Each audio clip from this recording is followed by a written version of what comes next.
Bem-vindos mais uma vez ao Psil Jurídico, Considerações Gerais 02/07. Neste Psil, nos próximos 5 vídeos serão pinceladas considerações gerais sobre Estado, seus poderes, legislação e direito. Por ser material de conhecimento básico, as considerações gerais aqui tratadas são muito importantes para estudantes e profissionais de todas as áreas. O Brasil é um Estado democrático de direito. Estado porque existe um povo habitando um território organizado política e administrativamente através de uma Constituição escrita.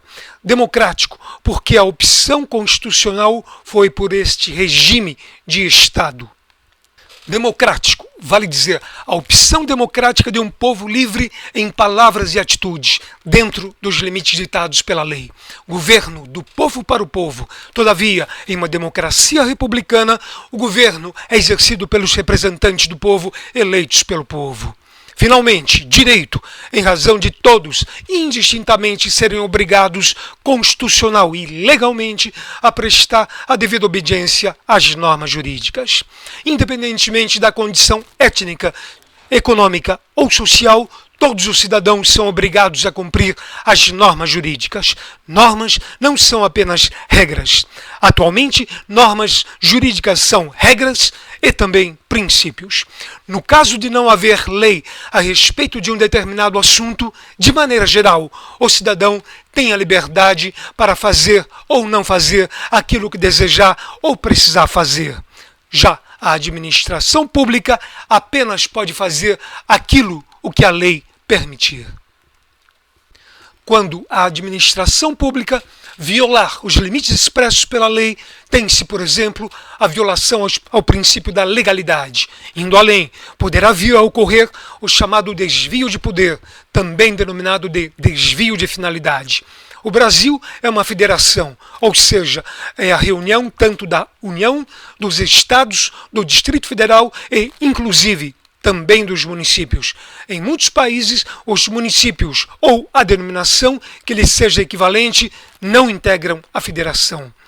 A União, os Estados, o Distrito Federal e os municípios são denominados de entes da federação.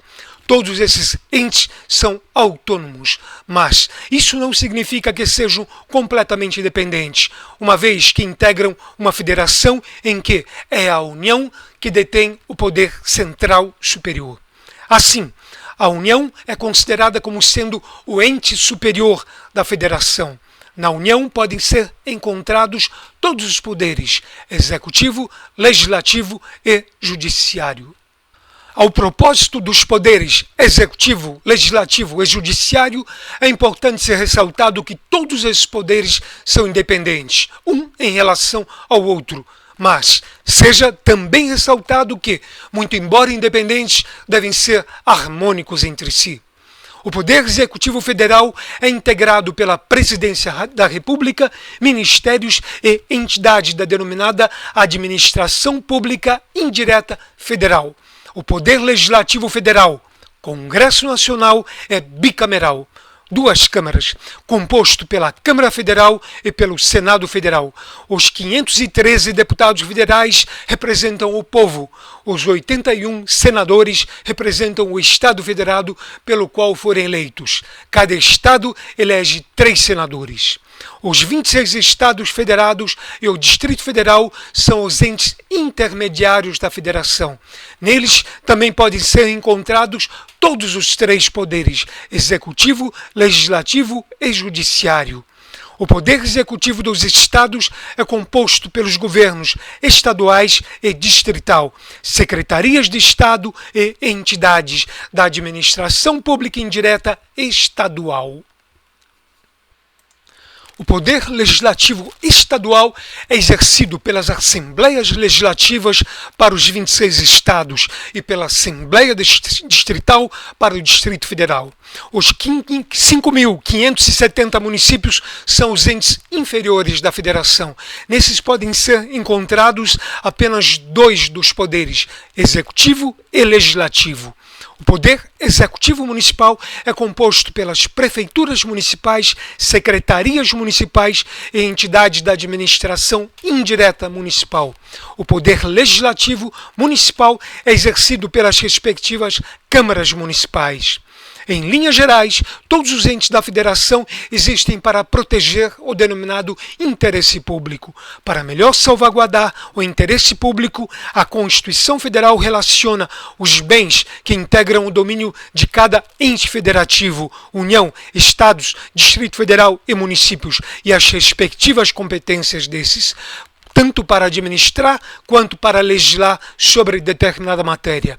Caso algum governante não preste devida obediência a isso, tudo o que fizer em contrariedade à Constituição Federal será tido como inconstitucional. Por interesse público, deve-se entender como sendo o interesse do povo, destinado a proteger os bens públicos e prestar os serviços públicos. Como interesse do povo, o interesse público não é o interesse deste ou daquele governo, ou muito menos o interesse de qualquer que seja o governante. Este fato constitui-se em uma das importantes salvaguardas para todos os cidadãos.